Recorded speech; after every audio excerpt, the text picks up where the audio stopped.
trên đời có một số việc không phải không để tâm, mà để tâm cũng không làm được gì hơn. Có một số việc vừa phân trắng đen đã trở thành quá khứ. Có một số người giận hờn vài ngày đã trở thành dĩ vãng. Có những nỗi đau vừa cười lên đã tan thành bọt nước. Có những hoàn cảnh nhờ chịu chút thương đau mà trở nên kiên cường.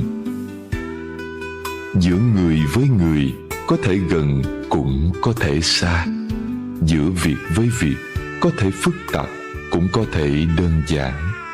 Giữa tình cảm với nhau có thể sâu cũng có thể cạn. Đừng mong cầu người đối xử với mình đặc biệt, cũng chẳng nên hy vọng họ sẽ bớt đi những toan tính. Cuộc sống có người nói ít làm nhiều, cũng có kẻ sẽ chỉ biết khua chân múa tay. Bạn đừng quá bận lòng, chỉ cần quản tốt việc bản thân, làm những việc cần làm, đi con đường nên đi, giữ gìn sự lương thiện, nuôi dưỡng lòng chân thành, khoan dung với mọi người, nghiêm khắc với bản thân, còn lại thuận theo nhân duyên là được.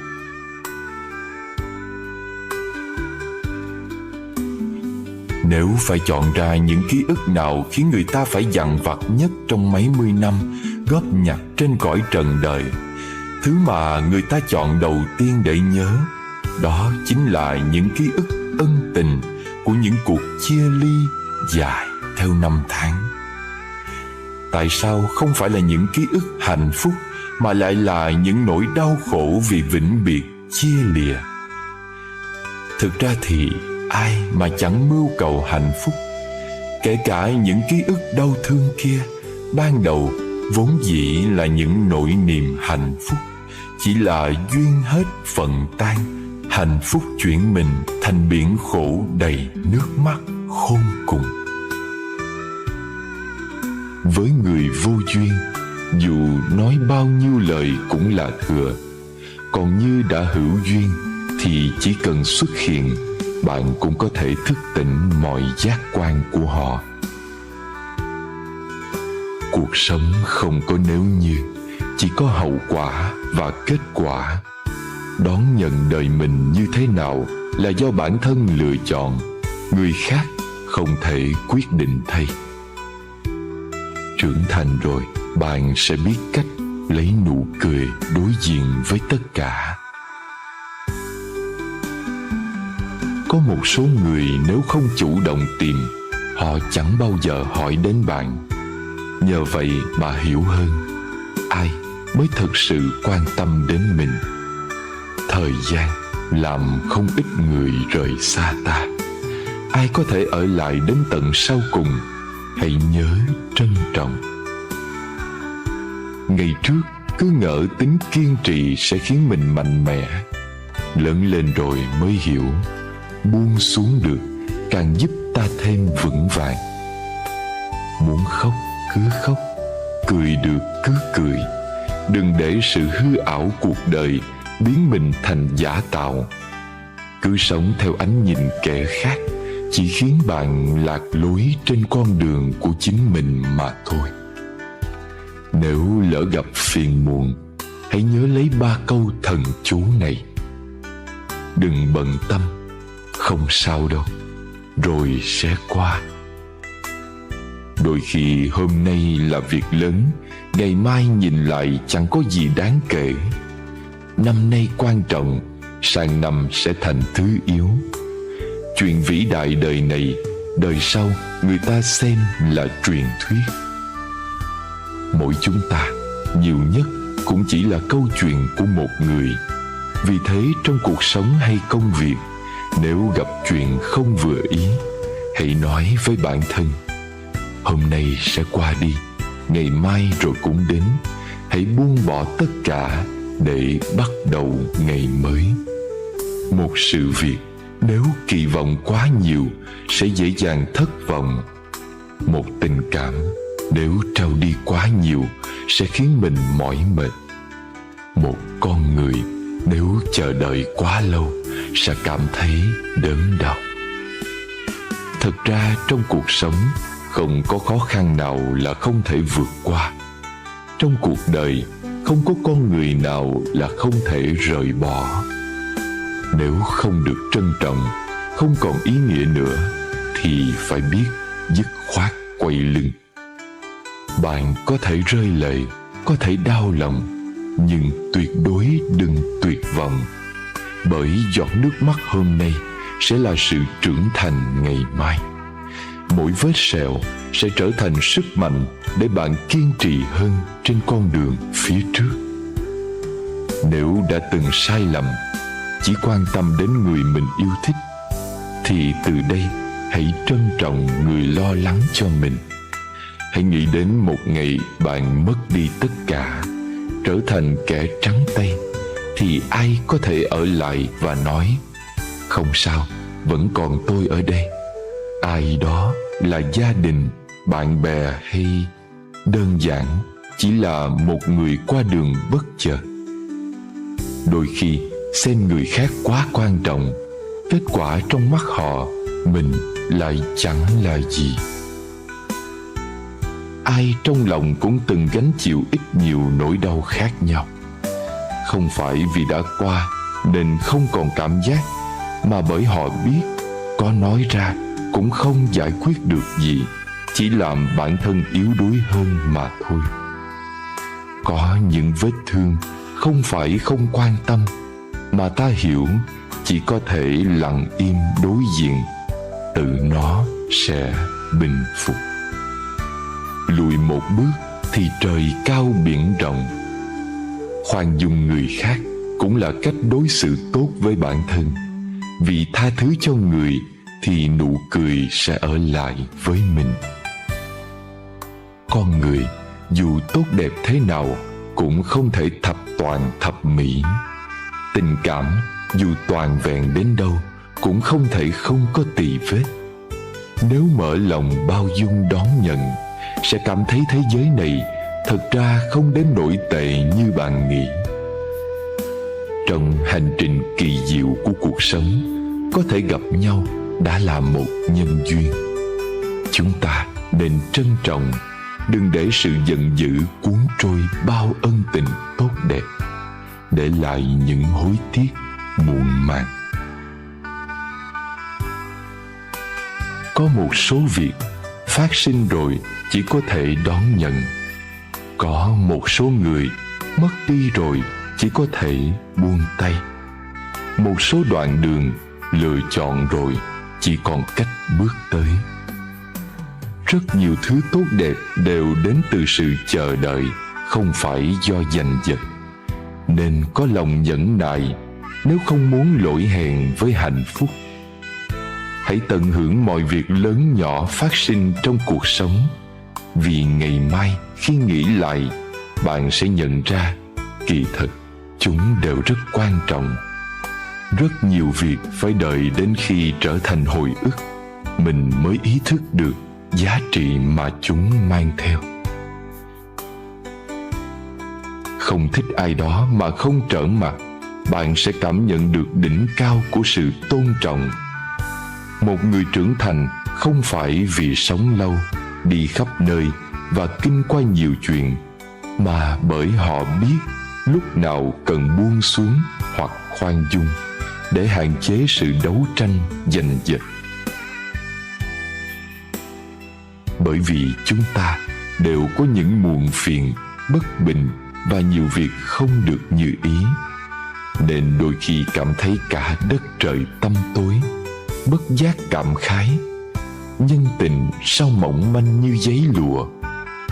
Thật ra mặt trời luôn ấm áp, ánh ban mai vẫn sáng tươi mọi ngày, chỉ là có lúc chúng ta đứng trong bóng râm mà thôi.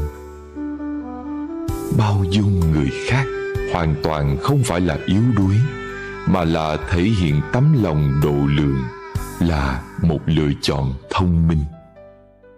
Bất luận cuộc sống hiện tại có bao nhiêu điều tồi tệ, cũng cần dũng cảm đối mặt. Đừng nghĩ chuyện lẩn tránh, càng không nên nguyền rủa oán than. vì tất cả là để bạn trưởng thành, cần biết cách tận dụng lấy. Còn chưa thật đau đớn là còn khó buông tay. 4 chữ giúp ta sống nhẹ nhàng, an nhiên. 1. Nghe. Khi ta quyết định lắng nghe một người đang khổ, tức là ta đã chấp nhận đóng vai thầy thuốc để chữa trị tâm bệnh cho họ. Dù ta không phải là nhà tâm lý, nhưng với lòng chân thành và thái độ đúng đắn, chắc chắn ta sẽ giúp được người kia ít nhiều. Hơn nữa, bản thân mỗi người cần phân định rõ đúng sai, phải trái. Nhưng nếu không lắng nghe người khác, bạn khó mà xác định được.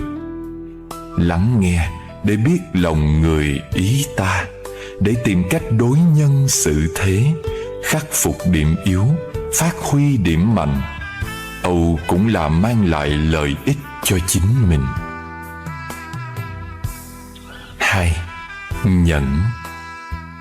Nhẫn trở thành cách cư xử trong mối quan hệ giữa con người với con người và mối quan hệ giữa con người với mục đích, lý tưởng.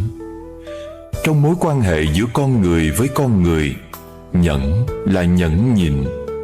Trong mối quan hệ giữa con người với mục đích, lý tưởng, nhẫn trở thành nhẫn nại. Nhẫn chính là sự tu dưỡng đạo đức và tu dưỡng phẩm hạnh. Nhẫn không đồng nghĩa với việc bị người ta chà đạp.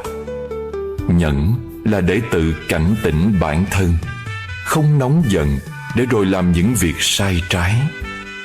Tức giận không những hại sức khỏe, tổn thương tinh thần, mà còn đánh mất đi giá trị đích thực trong con người bạn. 3. Thiền. Thiền chính là cách để bản thân thanh thản và tĩnh lặng nhất. Thiền gắn liền với sự tĩnh tâm. Do đó, không nhất thiết phải ngồi khoanh chân mới gọi là thiền. Tĩnh tâm là không suy nghĩ gì, chỉ đơn giản vậy thôi.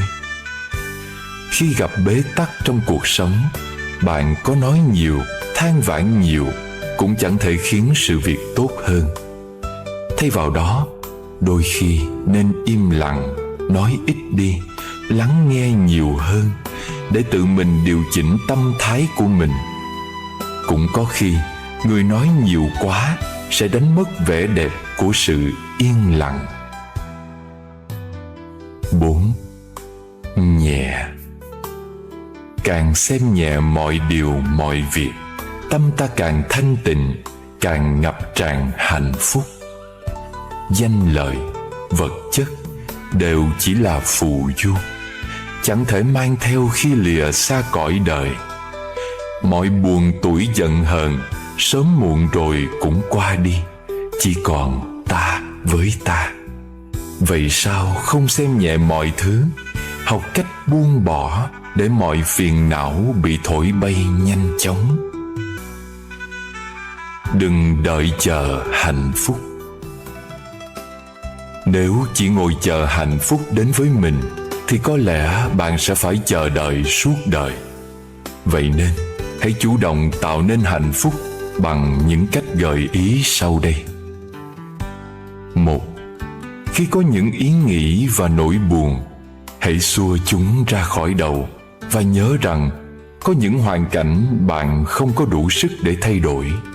Vậy cách tốt nhất là bình tĩnh suy xét mọi việc.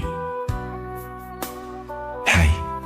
Hãy quen với việc cảm thấy mình hạnh phúc và biến điều đó thành một trong những bài tập thực hành chủ yếu của bạn.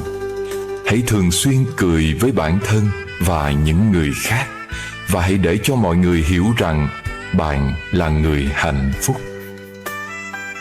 3. Cố gắng làm những người xung quanh hạnh phúc. Khi bạn thấy một người nào đó gặp nạn, hãy đề nghị được giúp đỡ họ, dù việc bạn làm có thể là rất nhỏ. Ví dụ như chỉ đường cho một khách du lịch để anh ta nhanh chóng đến được nơi muốn đến. Niềm vui của người được bạn giúp đỡ chắc chắn sẽ khiến bạn cảm thấy vui hơn. 4. Đừng quên những người đã làm cho cuộc đời bạn sáng sủa hơn, bớt khổ hơn. Hãy chủ động dành nhiều thời gian cho những người đó. 5. Cố gắng bớt chỉ trích hành động của người khác sẽ giúp bạn tránh được nhiều cảm giác tiêu cực. 6. Hạn chế tối đa sự ganh tị vì nó có thể làm hại cả cuộc đời bạn. Nhiều người cảm thấy mình bất hạnh mà không hề nhận ra rằng những kỳ vọng của họ hoàn toàn không thực tế và hạnh phúc là một khái niệm tương đối. 7. Đừng cố gắng để ngay lập tức thành người hoàn toàn hạnh phúc. Bạn nên vui mừng với những việc nhỏ hơn là chờ đợi một điều gì đó thật to lớn. Ai càng hướng đến vị tha, càng nghe an lạc nở hoa trong lòng. Ai càng vị kỷ đèo bồng, bất an phiền não, lòng vòng khổ đau. Mỗi ngày chúng ta phải đối diện với bao nhiêu những điều không vừa ý, những bực bội và những tình huống vượt quá tầm kiểm soát. Nếu bản thân có thể thay đổi được những điều đó thì quá tốt, nhưng không phải lúc nào cũng có thể làm được. Thế nên chúng ta cần học cách làm quen với những việc này và chấp nhận chúng một cách vui vẻ. Hãy học cách để có thêm kiên nhẫn và khoan dung và độ lượng. Hãy cố gắng nhìn cuộc đời mình và mọi người thân thiện và nhẹ nhàng hơn. Cũng đừng nên quá lo lắng nếu khi bị thất bại. Hãy để cho quá khứ đi qua. Hãy tập trung vào giây phút hiện tại. Không cần phải gợi lên những ký ức không vui và lấp vùi chính mình trong đó. Hãy học cách thiền tập. Chỉ cần thiền tập vài phút mỗi ngày thôi thì cũng có thể thay đổi cuộc đời của bạn rồi. Sự an bình trong nội tâm sẽ đưa đến sự an bình, an lạc bên ngoài. Hạnh phúc ở quanh đây, đâu là chuyện tháng ngày. Có đôi khi niềm hạnh phúc giữ tâm hồn ta dịu dàng, và lắm khi lòng nhẫn nhục giúp đời ta được bình an. Có khi gặp nhiều nghịch cảnh giúp ta mạnh mẽ kiên cường, đối diện muộn phiền bất hạnh, khiến lòng thêm lớn hiểu thương. Người hơn kém nhau chỉ bởi cái tâm. Hạnh phúc là gì? Đến nơi đâu mới tìm được hạnh phúc? Con người vẫn luôn mong muốn tìm đến được bến bờ hạnh phúc, nhưng lại không hiểu rằng hạnh phúc có trong những điều rất giản dị. Bạn có bao giờ ngồi một mình thinh lặng và suy nghĩ về những câu hỏi như: bạn là ai? Tại sao bạn có mặt trên cõi đời này? Điều gì quan trọng nhất trong cuộc sống của bạn? Câu trả lời tùy thuộc vào mục đích sống của bạn là gì. Nếu mục đích sống của bạn là sự giàu có thì tiền bạc là quan trọng nhất. Nếu đó là có được một địa vị cao trong cuộc sống thì sự thăng tiến trong sự nghiệp là điều quan trọng nhất. Còn nếu đó là hạnh phúc thì gia đình và tình yêu và đời sống tâm linh là quan trọng nhất. Người hạnh phúc là người biết mang lại hạnh phúc cho những người xung quanh. Khi bạn đau ốm, có người tận tình chăm sóc cho, đó chính là hạnh phúc. Khi bạn khóc, có người an ủi bạn, đó chính là hạnh phúc. Khi bạn già, có người bầu bạn cùng, cũng là hạnh phúc. Khi bạn sai, có người bao dung, tha thứ cho bạn, cái này là hạnh phúc. Khi bạn vất vả, có người thương xót, đây cũng chính là hạnh phúc. Hạnh phúc không phải là quanh bạn có bao nhiêu người, mà là có bao nhiêu người bên cạnh bạn. Hạnh phúc không phải là bạn tích trữ được bao nhiêu tiền, mà là mỗi ngày thể xác và tâm hồn được tự do, được làm những việc mình yêu thích. Hạnh phúc không phải là lúc bạn thành công được tung hô nhiệt liệt, mà là lúc bạn sa cơ vẫn có người nói: bạn tôi à, cố lên.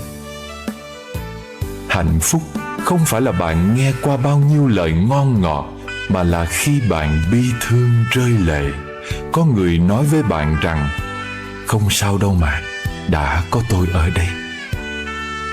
Và hạnh phúc là khi còn có cha mẹ bên đời. Tặng người một ánh hồng dương, cho hồn mở ngõ yêu thương đến cùng. Một ngày trong cõi tạm dung, vạn điều độ lượng, sống chung trọn lành. Khen và chê vốn dĩ là thói thường của nhân sinh thế thái. Khi bị người khác phê bình, buồn bã một chút thì được, nhưng đừng vội giận dữ phản ứng. Hãy xem lời phê bình của người khác là cơ hội để ta nhìn lại bản thân và điều chỉnh những điểm cần thiết. Khi được người khác tâng bốc, vui vẻ một chút là được, nhưng đừng vội cho đó là sự thật. Phần lớn lời khen là để lấy lòng người khác. Thế nên ta đừng để những lời ngon ngọt làm trỗi dậy sự kiêu căng, tự mãn. Nếu cuộc đời thật sự khổ đau, ta sẽ không còn thời gian để than thở. Nếu cuộc sống quá ư lam lũ, ta sẽ không còn sức lực để trách hờn. Nếu đã thật sự cùng cực, sao ta vẫn còn tâm trạng kể lể khóc than? Bất kể ở đâu hay lúc nào, hãy nhớ rằng mình sống là cho chính mình. Thế nên mình làm công việc gì cũng được, miễn không thẹn với lòng và luôn cố gắng làm tròn bổn phận. Số mệnh từ nội tâm sanh. Khi chọn một con đường, tức là ta đang quyết định vận mệnh của mình. Ta đừng quá bận lòng về quá khứ, hãy sống trọn vẹn với hiện tại và hướng tầm nhìn về tương lai. Làm được như thế thì ngày mai đời ta chắc chắn sẽ tươi đẹp hơn. Ngày cũng trôi qua giống mọi ngày, khác là tỉnh thức giữa cuồng say. Xưa tìm hạnh phúc trong phiền muộn, trừ sống bây trừ sống tại đây. Dù ta có tài năng đến đâu, dù chuẩn bị kỹ càng đến mức nào, thì những điều bất như ý vẫn cứ xảy ra theo lẽ tự nhiên của nó. Có thành ắt có bại, có hợp ắt có tan. Nhưng hầu hết mọi người chẳng ai muốn bại bao giờ. Loài người khổ đau là bởi có mong muốn mọi sự thường hằng, trong khi bản chất cuộc đời là vô thường. Có những lúc đối diện sự tàn phá của vô thường, con người như sắp gục ngã. Nhưng nếu biết thẩm thấu triết lý duyên sinh, con người sẽ hiểu rằng bấy lâu mình đã hưởng thụ quá nhiều những tặng phẩm của vũ trụ. Nay vũ trụ lấy lại một ít để chia sớt cho người khác. Đó là lẽ tự nhiên, chứ đâu có gì là cay đắng. Mặt khác, có những người bất chấp khổ đau của người khác để tư lợi cho mình, để làm vui cho chính mình. Thế nên trong cái được cái vui của người này luôn tiềm tàng cái mất cái buồn của người khác. Nhưng thôi, nhìn làm chi mặt trái của xã hội, vì bản chất của cõi đời luôn là thế. Biết buông xả và buông xả được thì lòng mới an vui. Mọi khổ đau, hạnh phúc vốn từ tâm sinh ra, cũng từ tâm mà biến diệt. Thế nên tâm ta như thế nào thì cảm nhận của ta về chính cuộc đời ta sẽ như thế đấy. Bao giờ dứt nợ người ơi, bao giờ mới được thảnh thơi một ngày. Vui gì cái cuộc trả vay, một vòng khép kín đọa đầy nhân sinh. Đầu dây mối nhợ do mình, ai người dứt nợ ngắm nhìn bao la. Hãy bắt đầu ngày mới, hồn nhiên một nụ cười, nụ cười thành hoa nắng gửi đất trời muôn nơi. Đừng ước mơ thay đổi cả thế giới quanh mình, đó chỉ là ảo tưởng. Hãy đổi thay cách nhìn. Niềm an vui vốn dĩ từ nội tâm yên bình. Khi lòng đầy hoan hỷ, thế giới này đẹp xinh. Người ơi, mở cánh cửa lòng để cho trời đất mênh mông hiện vào. Mỗi bình minh đến ngọt ngào, an lành trên mỗi tế bào thân tâm. Ai ơi, tỉnh thức lặng thầm, phút giây hơn cả nghìn năm mê mờ. Nhìn đời ánh mắt trẻ thơ, lòng không biên giới chạm bờ yêu thương. Hay chăng đời đó hạt sương, được thua chỉ cũng vô thường cuốn trôi. Buông đi một lúc riêng ngồi, ngắm vầng hồng rạng bên trời hạo nhiên. Trăm năm rộn rã ưu phiền, biết chân hạnh phúc bình yên tại lòng. Ai về gạn đục khơi trong, sẽ nghe từ ái bên lòng nở hoa. Sẽ thương yêu cõi ta bà, vòng tay ôm trọn hằng sa hữu tình. Vì rằng muôn vạn hàm linh, chung cùng bản thể giống mình khác chi. Khi hồn mê muội vỡ đi, nghìn năm giọt nước trở về đại dương. Ai hay giữa chốn vô thường, một cành sen nở miên trường thảnh thơi. Dừng chân xuôi ngược giữa đời, lặng nghe tâm lượng đất trời chẳng hay. Khi đời một đóa tâm khai, càng khôn là giấc mộng dài chẳng qua. Ân cần chấp lại tay hoa, ca cùng sinh tử bài ca chân thường. Trong thế gian này, những việc thấy vậy mà không phải vậy nhiều lắm lắm. Chứng kiến chỉ có nghĩa là nhìn thấy. Nhìn thấy không có nghĩa là nhìn rõ. Nhìn rõ không có nghĩa là hiểu được. Hiểu được không có nghĩa là hiểu rõ. Hiểu rõ không có nghĩa là đã thông suốt hết mọi vấn đề. Mọi thứ chúng ta nghe chỉ là ý niệm, chưa phải là thực tại. Mọi thứ chúng ta thấy thường nhuộm màu quan điểm cá nhân, chưa chắc là sự thật. Người biết nghi ngờ chính cái thấy, cái nghe của mình thường sẽ thận trọng trong mọi hành xử giữa cuộc đời. Khi rèn được thói quen không vội vàng kết luận, khen, chê, bình phẩm tốt xấu bất kỳ ai, thì ta sẽ bớt đi những lần xấu hổ lúng túng vì lỡ lời. Bình minh rồi lại hoàng hôn, sống chan hòa chớ để buồn một ai. Cho đến tuổi đời phai, mỉm cười đã sống không hoài kiếp ni. Thế gian lẽ thường, người ta ngẩng cao đầu thì dễ, nhưng cúi đầu khiêm hạ thì khó. Người nói nhiều thì dễ, nhưng biết cách im lặng thì khó. Hứa hẹn nhiều thì dễ, nhưng làm được điều mình hứa mới khó. Nghi ngờ, nghĩ xấu cho người thì dễ, nhưng tin tưởng và nghĩ tốt cho người thật khó làm theo. Chúng ta thường thấy nhiều lỗi lầm của người, nhưng lại chẳng mấy khi thấy được lỗi của mình, dù có hiển hiện trước mắt. Những gì mình làm cho người mình nhớ rất rõ, nhưng lại hay quên báo đáp công ơn của người khác đã làm cho mình. Thương quý người tốt đẹp đáng yêu không khó bằng thương được người còn nhiều lỗi lầm khiếm khuyết.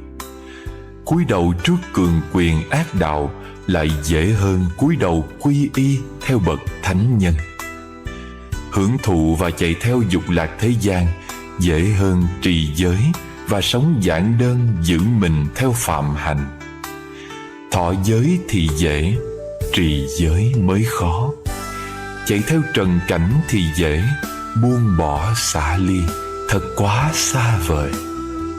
Luân hồi vốn đang có sẵn, giải thoát thật khó làm. Tâm người ngã mạn ngút ngàn, người chỉ cần lạy một lạy, buông bỏ bản ngã thâm sâu. Trời bỗng cao hơn, đại địa lập tức mở ra, thênh thang rộng lối.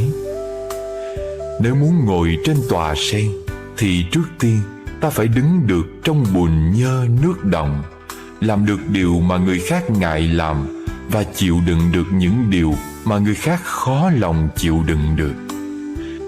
Bước qua những tháng ngày không bình yên, chỉ có thể bằng con tim bao dung, chấp nhận. Tâm thái điềm tĩnh mới có thể nhận ra được chẳng có gì là tồn tại mãi mãi lâu dài, dù đó là hạnh phúc hay khổ đau đi nữa. Sống chỉ có thể làm lay động mặt hồ, nhưng không thể khuấy động nước trong lòng sông. Người có nội tâm nông cạn dễ bị dao động và tổn thương trước khổ đau nghịch cảnh. Khí chất hơn nhau ở sự bình thản, khả năng bất động trước khổ đau, nghịch cảnh đến với mình. Cái gì hướng vào trong, kết tụ thì cô đặc và vững chãi lâu bền. Cái gì hướng ra bên ngoài thì không an tình, giãn nở, tán loạn và bấp bênh. Hành trình của hạnh phúc và bình an cũng thế.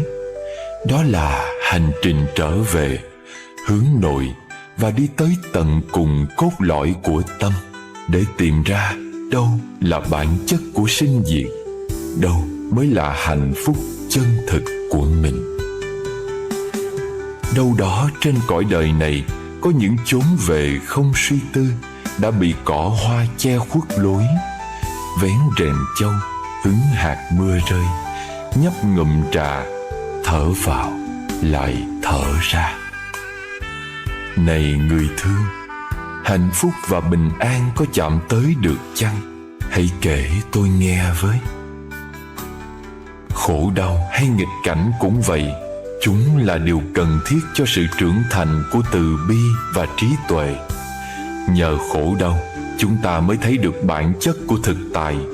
Nhờ khó khăn, ta mới học được sự nhẫn nại và rèn luyện định lực của chính mình.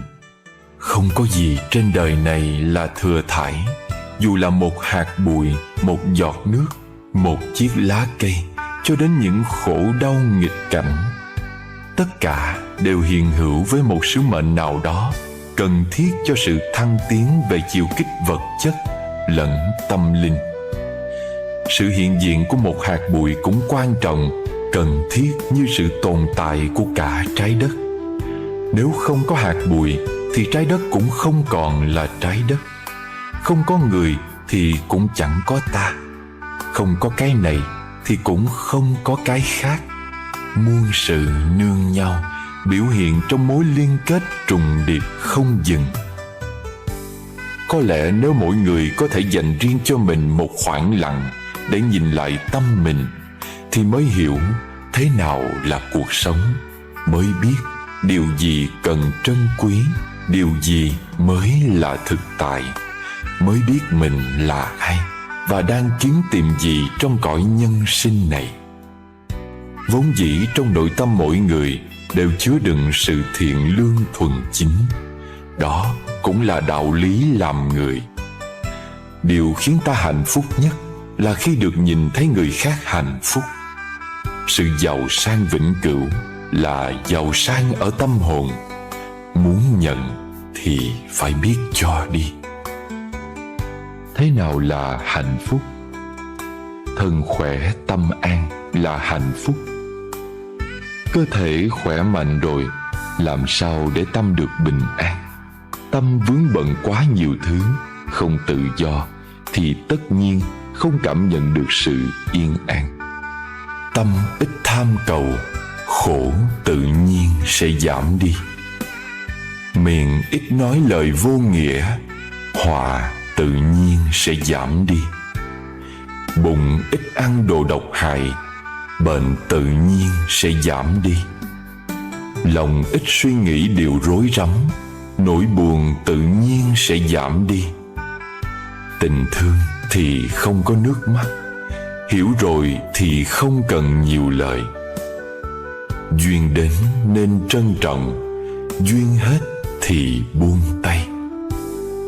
Cuộc đời vốn là không, mỉm cười nhìn đời và người, an nhiên ngắm mặt trời mọc rồi lặn, tự tại nhìn hoa nở rồi tàn, thì bụi trần vướng vào đâu, người phiền được chỗ nào.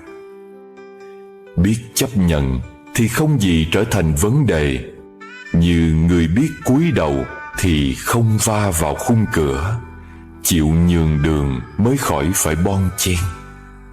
Lòng cầu thị thì sẽ nhanh tiến bộ, tâm biết đủ luôn hạnh phúc tròn đầy. Tâm ta bị nặng xuống và khổ đau tìm tới với ta, thường là vì ta thấy ai cũng xấu, cũng đáng nghi.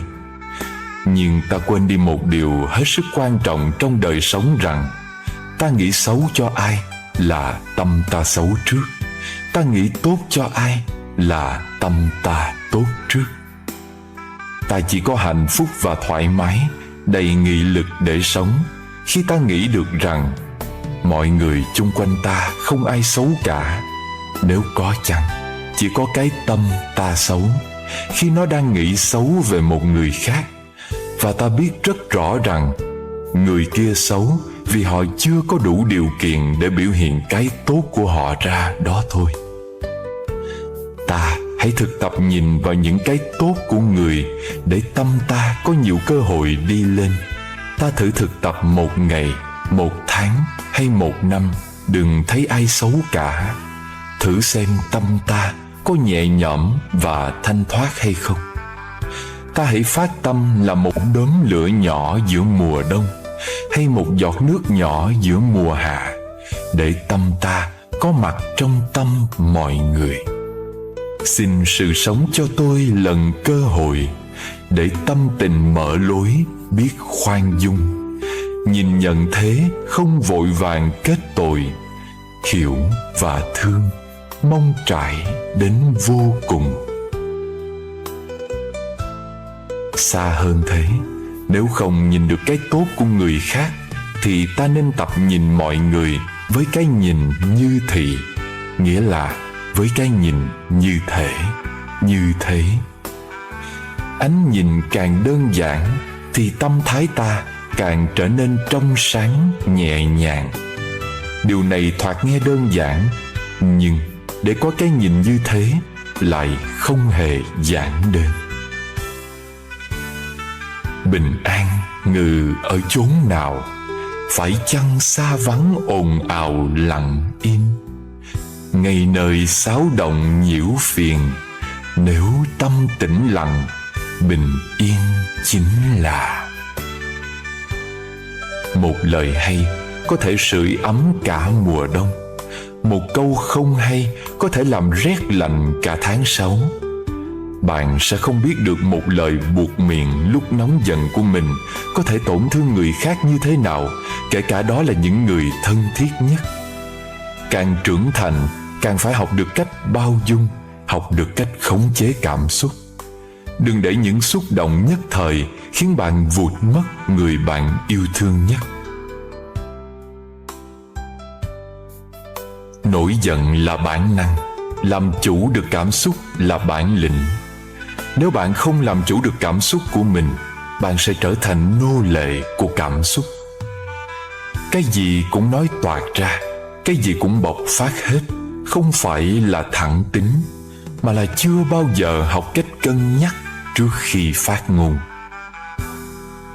Sai lầm lớn nhất của chúng ta chính là lưu lại tất cả những tật xấu, những cảm xúc tiêu cực nhất cho những người thân yêu nhất.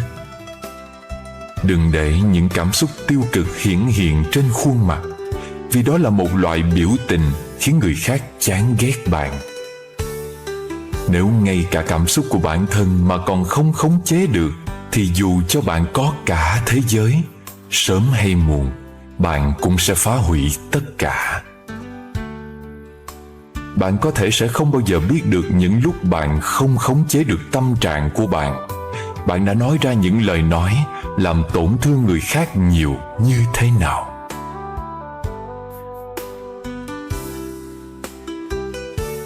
Trước khi định nói điều gì, ta nên học hành nhu mì lắng nghe. Trước khi chỉ trích cười chê, ta nên nhìn lại tự phê phán mình. Trước khi nổi giận bất bình, ngồi nghe hơi thở, lặng nhìn tự tâm. Này bạn, khi vui đừng vui quá, vì sẽ đến lúc buồn. Lúc buồn đừng quá buồn, vì sẽ có khi vui. Tiến lên một bước mà đánh mất mình, thì bạn ơi, nên dừng lại. Bước lui để hiểu mình, thì bạn cứ lùi thêm vài bước hay nhiều bước nữa cũng chẳng sao đâu. Những giá trị mà cuộc đời đặt ra để cho bạn vươn tới cũng chỉ là tương đối. Hai chữ thành công trong tương lai mà xã hội loài người đặt định đã giam nhốt cuộc sống hiện tại của bạn vào trong ngục thất. Có nghĩa gì đâu khi ta mãi bắt bóng đuổi hình mà để cho hiện tại bị rơi khuất trong thế giới lãng quên. Sống ở đời, gặp lúc có lợi, nhớ đừng dành hết cho mình. Lợi lộc giành giật cả đời cũng không thể tận, biết đủ nên dừng. Dù bạn có lý, cũng đừng truy người đến cùng. Lý lẽ thế gian, dù tranh luận ngàn năm cũng không thể hết. Có đạt được chiến thắng, cũng mất đi sự lương thiện nhẹ nhàng. Cho dù bạn có tài năng vượt trội, cũng đừng bao giờ chế nhạo kẻ khác. So sánh người với người dễ làm tổn thương nhau. So sánh vật với vật dễ dẫn đến việc phải bỏ đi một thứ nào đó. Làm người nếu tỏ ra quá khôn ngoan, xung quanh sẽ nghi ngại. Quá cầu toàn sẽ dễ gặp hiềm khích. Còn như quá kiêu ngạo sẽ bị người xa lánh. Suy nghĩ quá mức sẽ phát sanh phiền muộn. Để ý quá chi ly chỉ tự ám ảnh mình. Truy cầu quá nhiều mới khiến bản thân mỏi mệt. Chỉ khi nào trong lòng thấy hạnh phúc thì ngày tháng mới thông dong. Thân tâm tự tại mới thấy cuộc đời là đáng sống. Hãy trân trọng lấy những người bên cạnh, vì qua đời này rồi chưa chắc sẽ gặp lại. Tranh thủ tận hưởng niềm vui hiện tại, vì vừa chớp mắt có thể đã không còn. Soi mói lỗi lầm kẻ khác, chính mình đã không tốt. Trách móc sự thiếu sót của người, tự thân đã là điều không hay. Dùng tâm lượng bản thân đánh giá người khác thì không ai là hoàn thiện. Rắp tâm đẩy đối thủ vào đường cùng không thể khiến họ đi vào tuyệt lộ, mà chỉ hại mình hết đường rút lui. Chằm chằm dòm ngó chuyện tốt xấu thiên hạ không thể khiến ai mất mát điều gì, mà chỉ làm bản thân không còn thời gian ngẩng đầu nhìn trời cao đất rộng. Người quá độc đoán sẽ không có bạn bè. Lòng quá ích kỷ chỉ khiến mình mỏi mệt. Chỉ có tình thương mới tạo ra nghĩa tình, mới có thể bao dung được cả thế giới. Lúc có thời gian nên ngồi yên phản tỉnh lỗi lầm. Khi rảnh rỗi đừng bình luận chuyện tốt xấu thiên hạ. Lời nói dù không trực tiếp hại thân, nhưng rất dễ gây tổn đức. Nghiệp ác của miệng không gì lớn hơn tội vu khống. Nên thận trọng mở lời, tránh nói những chuyện không có, dù đùa giỡn cũng nên có chừng mực. Tố cáo người cũng đừng nên nói tận, giữ lại chút khẩu đức. Trách mắng người nhớ đừng quá cay nghiệt, giữ lại chút độ lượng. Dù có lý cũng đừng truy đến đường cùng, giữ lại chút khoan dung. Xử lý việc đừng làm quá gay gắt, giữ lại một đường lui. Chấp nhận người khác là mở ra cơ hội cho mình. Cảm thông với xung quanh mới giúp bản thân trở nên rộng lượng. Một người khoan dung là bởi biết dùng trái tim thiện lành đối xử với cuộc đời. Một người có tố chất là do luôn đem lòng tôn trọng ứng đối với kẻ khác. Một người có tu dưỡng thể hiện qua thái độ ôn hòa với mọi người và việc. Biết nghĩ đến người khác mới đáng được mọi người quan tâm. Có tôn trọng đối phương thì mới được cuộc đời trân trọng. Dùng tâm thái nhẹ nhàng đối xử với tất cả thì lòng mình tự nhiên cũng trở nên thư thái. Không tranh, không giành, sẽ không lo, không sợ. Thì ra chân hạnh phúc nằm ngay trong cõi lòng, bình yên và sâu lắng, chan hòa cùng mênh mông.